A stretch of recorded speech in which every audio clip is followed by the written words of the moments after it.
अगर आपको सारे राज को साइंटिफिक रीति से या चक्र की रीति से जानना है तो हमारी चैनल पर सब कुछ मिलेगा।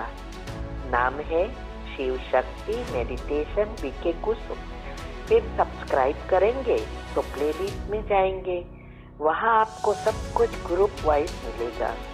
साथ साथ लाइक शेयर और कमेंट भी कीजिए, इससे आपका दुआ का खाता बढ़ेगा और आप जल्दी जल्दी आगे बढ़ सकेंगे। लेकिन दुआ तब मिलती है जब हमारी कमेंट से दूसरों को फायदा होता है, तब दुआ निकलती है। तो घर बैठे पुण्य कमाने का साधन है दुआ। ओम शांति। आपका प्रश्न है कि युगल को नहीं पता कि हम ज्ञान में हैं, हम काम विकार में इंटरेस्ट नहीं दिखाते, तो वो कहते हैं कि अगर मुझे सेटिस्फाई नहीं कर सकती तो क्या मैं बाहर जाऊं, और बाहर भी आप नहीं जाने देती है, तो मुझे क्या करना चाहिए? क्या मुझे बाहर जाने के लिए बोल दूं युगल को? लंबा समय लगेगा युगल को सकाश देके पवित्र बनने में, और समय कम है। दूसरा क्वेश्चन है, क्या मेरी एनर्जी मूलाधार से ऊपर उठ गई है, ऐसा इसीलिए हो रहा है? उत्तर है, देखो, पहले तो आपको युक्तियाँ निकालनी है, युगल को पता चले कि आप कैसे क्या कर रहे हो। पवित्रता के लिए नहीं, ऐसे ही घर के फायदे, हेल्थ के फायदे, ये सब करके उसको ऐसा कुछ इनडायरेक्ट कहना है जिससे उसको ये पता चले कि आप ये कर रहे हो, तो आप अच्छी रीति पुरुषार्थ कर सकेंगे। और ये सब युक्तियाँ हमने बताई है कि कैसे करना है, तीव्र पुरुषार्थ ग्रुप में आता है। दूसरा, अगर वो कुछ विकार के लिए बोलते हैं तो आप चिढ़ जाती है, अंदर अंदर रोती है, ये सब जो कुछ आपको हो रहा है वो ही आप आपके जो पाप कर्म उनके साथ के हिसाब किताब बाहर ला रहे हो और आप आगे नहीं बढ़ सकते हो। इसीलिए फुल स्टॉप लगाना सीखो, तभी आपके हिसाब किताब चुकतू होंगे। और युगल को बाहर ऐसे नहीं जाने देना है, क्योंकि अगर वो बाहर गए तो घर में जरूर प्रॉब्लम होगा, आपका चिंतन नेगेटिव और ही चलेगा। तो आप ये कह सकते हैं कि अगर ऐसा है तो आप मुझे डिवोर्स दे दो, आधा 50% भाग दे दो, तो वो समझेगा। लेकिन अगर आप उसको ये कहे, उसके पहले उसको बहाना ऐसा निकालना है जैसे आपको शरीर दुखता है या इस समय कुछ होता है, ऐसा कुछ बहाना निकालो। क्यों इंटरेस्ट नहीं ले रही है, इसका बहाना होना चाहिए। और ये करेंगे तो जब अलग हो जाते हैं तो एक दूसरे से कोई प्रॉब्लम नहीं है, लेकिन साथ में रह के बाहर बेचना, ये तो बहुत बड़ी मूर्खामी है। तो ये तो करना ही नहीं है, सकाश देना है, इसमें हारना नहीं है। समय कम है, ये आपके योग की अवस्था के ऊपर है। अगर आप ऐसा ही सोचते रहेंगे तो योग नहीं लगेगा, तो सकाश नहीं पहुंचेगी।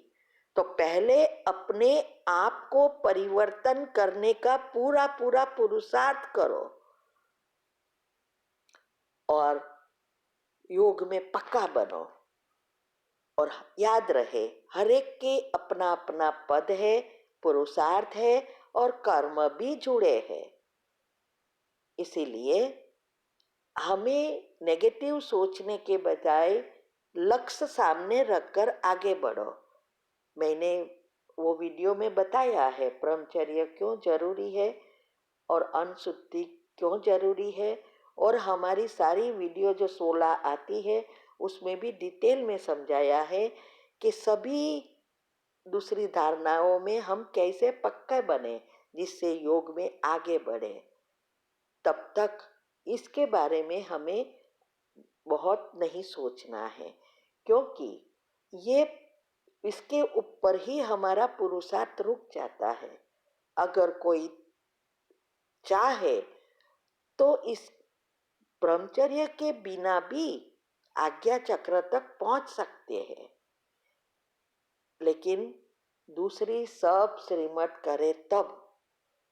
इसीलिए ये जो आपका डिसीजन है वो रॉन्ग है। युक्ति से चलना है, पुरुषार्थ करो, तब ये होगा, सब कुछ अच्छा हो जाएगा।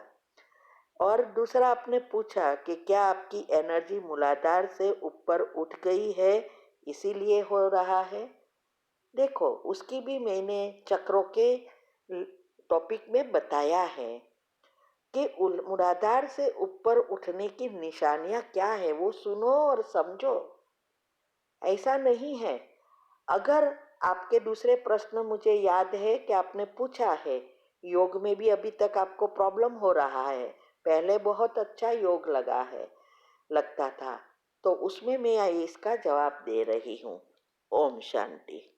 ओम शांति। आपका दूसरा प्रश्न है कि पहले आप बहुत 3:30 बजे उठ जाते थे, 4:30 बजे तक तैयार होकर नहा धो के योग करना बैठते थे और 5 बजे जाते थे योग में। लेकिन आजकल 5 बजे उठती हूँ, बिना नहाए योग में बैठ जाती हूँ, पहले जैसा अनुभव नहीं कर पाती, क्या करें? अमृत वेला ही ठीक से नहीं होता, सारा दिन भी याद नहीं ठीक से होती, और बाबा को सॉरी बोल के सो जाती हूँ। मैं फिर से स्टार्ट करना चाहती हूँ, कहाँ से करूँ? उत्तर है, देखो, बाबा को सॉरी कहने से कुछ नहीं होता, चेक एंड चेंज करना पड़ता है। सॉरी करके उस बातों पर ध्यान देना पड़ता है, तब ये परिवर्तन होता है।